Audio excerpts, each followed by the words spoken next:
A top UN judge has said that the government can no longer ignore growing calls for reparations.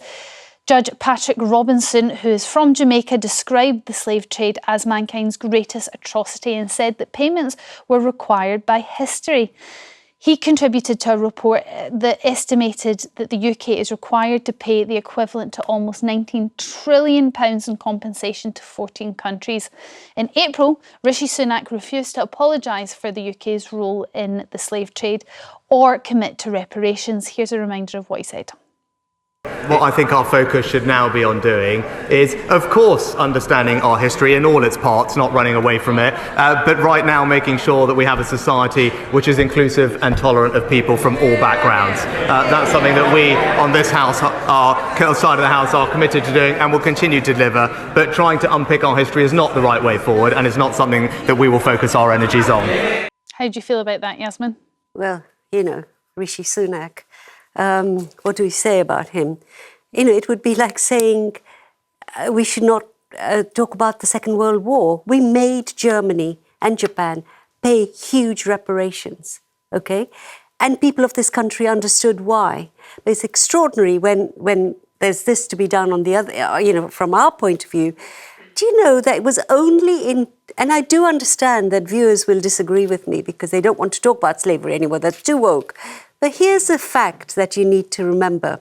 It was only in 2015 that the debt that was owed to slave owners was finally cleared by our government.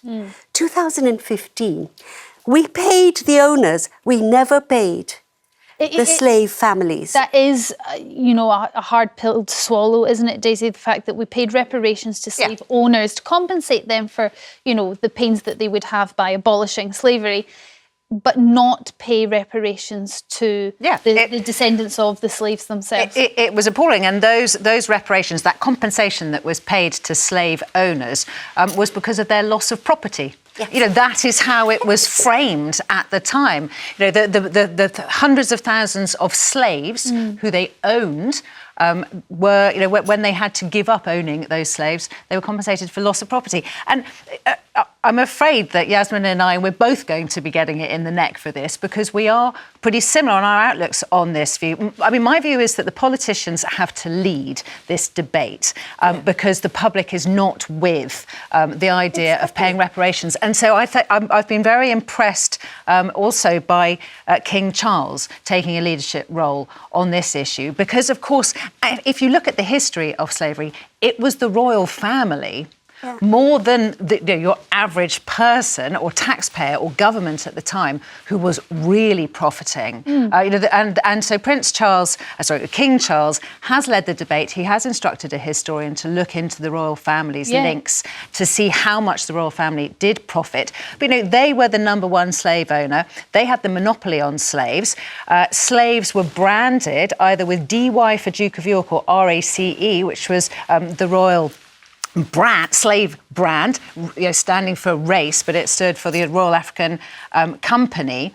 So I admire the fact that he is starting that conversation. And I think the royal family will definitely have to issue a sincere apology, full apology, which is a start. But does that apology include reparations? And I wonder actually whether, with that information in mind, this isn't maybe something for Rishi Sunak to look into, but for the King Charles to look into, and the royal family they need to pay those reparations. I think they need to do it together. It was also remember, every institution in this country, from Oxford and Cambridge, the banks, the churches, they all profited. And it's very interesting that two families now, slave-owning families, the Trevelyan's and the Gladstones, have now stepped up and said, we are going to do what we can to pay some kind of reparations, particularly in Jamaica. Some family members have just come back from holiday in Jamaica, and they said how lovely it was. And then they said, but, there's so much poverty there.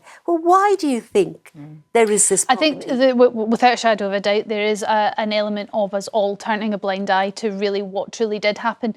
The 19 trillion, though, I mean, I don't think we have that money in the bank. So how is that going to be paid? I mean, this is where I believe that 19 trillion, now you can see that it's been worked out on literally how much more money those Caribbean islands particularly, but not just Caribbean islands, how much their economies would have blossomed if it hadn't been for slavery. Because, of course, what happened was when the slave owners removed themselves, they removed all infrastructure, they removed all education, they left an illiterate community who were simply incapable, because they didn't have the infrastructure, of making their own money. So it was that we took away their ability to make money. That is a fact. Economist Robert Brown has stated, and that's exactly right what Daisy said, that we should restore to the black community the economic position it would have had if it had not been subjected to slavery.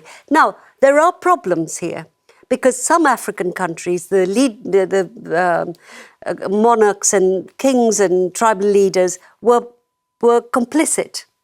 They caught the slaves and sold them to Europeans, okay? And so it needs to be looked at in great detail. But certainly we can start with the Caribbean islands, where really the case is so open and shut. Let me just go to calls. Sandra from Exeter, what do you think about this call for reparations to be made? I think that it's totally wrong. We've already paid those reparations. We paid £3,000 at the time to free every slave that we held. Did we pay that to the slaves themselves? We did. Or did we pay that to the owners? No, we paid it to the owners to free them. Yes, Sandra, that's absolutely and that right. was like paying £3 million each now. That bill was only finished being paid in 2015. Yes. But you understand how that's different to actually paying reparations to the country? I think that's more than enough.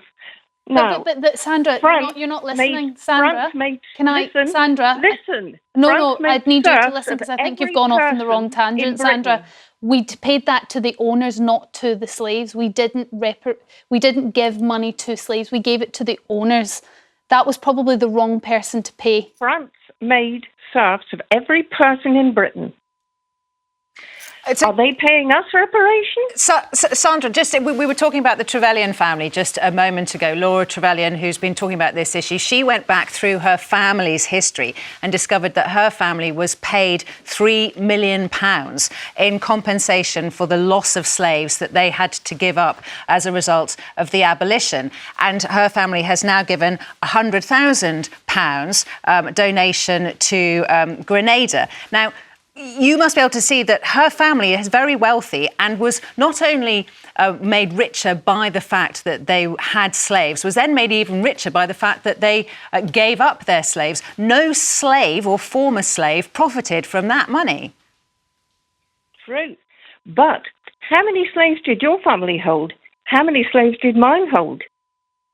As far as I'm aware, none. But that's why a lot of these... So why should we be reparation now? But so why did this country is practically bankrupt. To go back to your own point, did you object that we were paying the slave owner's debt till 2015? Did you call up programs and say this is wrong? I wasn't there. I didn't say it was wrong. I said we have already paid our debt. You haven't paid the slaves. Oh, and their families. Show me some slaves, please. Sorry? Could you show me some slaves? The people who were enslaved in Jamaica, Grenada, they were paid nothing. God. Sandra, I think you might have missed the point in terms of who was paid what. I feel like you think that we seem to have paid the slaves and their families, which is simply not true. But thank you for your call. Elaine from Birmingham, what's your thoughts on this? Is it time to pay compensation? Yeah, definitely it is. I am a Jamaican myself. And do you think that it would help Jamaica? Do you think that we can afford to pay it just now? I think, England is like, a lot is going on in England at the moment. But at the end of the day, we have to go back in history to say that, this definitely, did happen. The slave was freed and the slave owners was paid £3,000, as the other caller just said. But then nothing was paid to the slaves. So, to say that all these years, England has benefited from, finances that was made through slavery. Colleges, universities, You know, Liverpool, there's loads of places. Not to mention the beauty of a lot of our cities were built during that time. Elaine, though, I wonder whether now is the right time to start making those payments when we're in a cost of living crisis and people are really suffering. And also, 19 trillion is a lot of money, and that was money that we owe over hundreds of years. So do you think it is acceptable if England agreed to pay reparations that we pay them over the same time period? Or does it need to be a lump sum? Okay, let me answer that then. Okay, the payment that was made, the 3,000 that was made to the slave owners, they just finished paying that in 2015, but we took all them years for that balance to be cleared. But at least, you know, they started and that was paid. They didn't start to pay the slave owners, the slaves, anything at all whatsoever from that time, centuries ago, until now. They haven't received anything at all whatsoever. And as I said, Jamaica has suffered, all these Caribbean countries and African countries, we have definitely suffered without any finance infrastructure that was made into the countries when the British left. They just paid the slave owners and that was it.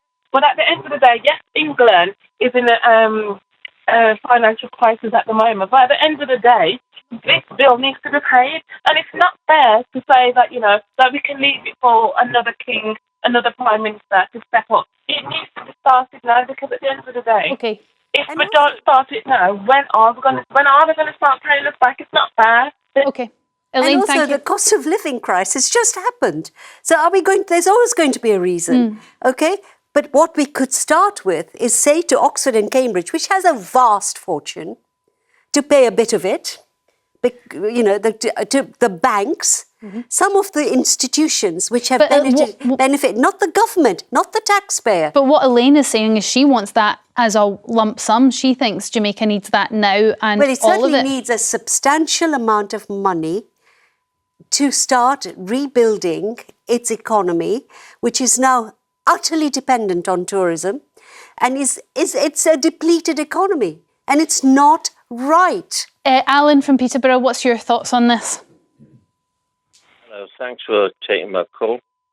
Well, I think, despite what Yasmin and the other lady Daisy talk about, my opinion is this: slavery was not invented by the United Kingdom. It's been a factor of life for millennia. So what do? If we take this argument and put it into full effect, it will have to be applied to the whole world, be it the UK, be it the Ottoman Empire, the Egyptians, but maybe whatever. Alan, maybe that's the right thing to do.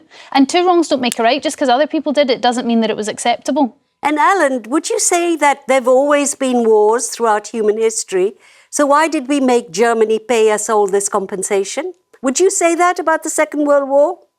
Well, actually, no, you're wrong there. Yasmin got a mistake, because we wrote off trillions of pounds of war reparations that West Germany or Germany owed us because of the Second World War. The Allies they made were written off £3 trillion. Yeah, but the Allies made that entirely wrong. No, Germany was totally destroyed by its own wars, and the Allies made Germany and Japan pay compensation or reparations. They did do it.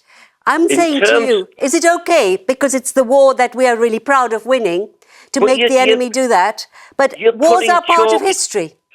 To take your argument. You're putting chalk and cheese together. This is not about the wars. This is about slavery. Not. Okay, Alan, but it's an entirely different subject. No, I think it's a pretty fair comparison to make. If you're making one country pay reparations, shouldn't we pay the same or reparations for crimes that we committed as a country? But thank you for your call. Reginald from Hertfordshire, what's your thoughts on this?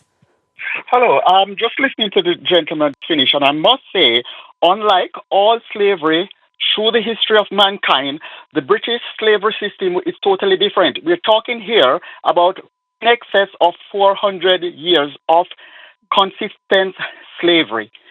So we're talking about the duration of a single slave trade, over 400 years. Britain benefited from this. Now, my take on this is that where reparation is concerned, we're not talking about paying individual families, because we don't even know who we'll be paying. We're talking about paying into the government of a country or countries in the Caribbean, which would significantly decrease their dependence on the IMF, the World Bank, because there are austerity measures on them. They won't be able to even pay off the interest on their loans. And we're talking about developing, say, the infrastructure of the country, providing work, providing employment, reduction in crime. And we know America, for example, and South America, they are the main infiltrators in the country, supplying guns via Haiti into the Caribbean to demolish the whole system there. We need something, this would help an awful lot, like I say, to stabilize the country, to equip the police force stronger, to intercept. I absolutely hear what you're saying there, and there's lots to be said, and I've interrupted you before you could. I'm sure there's lots more that you could have said as well. 19 trillion is an awful lot of money. Our economics is not in a good state at the moment. I wonder whether it would be acceptable to pay this over maybe hundreds of years over time. Is that going to be good enough for Caribbean countries, do you think? Yes, and like I say, it should be not over hundreds of years. Like I say, the Caribbean is grossly indebted at the moment to the IMF and so on. So what we're saying, this could be, instead of going to the Caribbean, if we wipe off their debt, their international debt to the IMF and so on, then there's a clean slate. The panel, Reginald, is nodding along to that, Daisy. I think Reginald has really hit on something there, because what I was saying at the beginning is this needs to be a conversation that begins. And I think the 19 trillion is a bit of a red herring, and it's putting people off, and it's putting people's backs up. And I think in any negotiation, very, very often somebody will start with a crazy figure, and then somehow you'll meet in the middle. But maybe it isn't such a crazy figure. Or you'll come up with some elegant solutions, some solutions that other people haven't thought of, like writing out debt or writing off debt or whatever it might be. But, as King Charles has said, this is a conversation whose time has come, and I do believe that. Interesting. Or we could just stop making nuclear weapons, which we can't use. OK, we're going on to a different territory there. Of course, we could rejig our finances in the entirety, and I'm sure people would want that.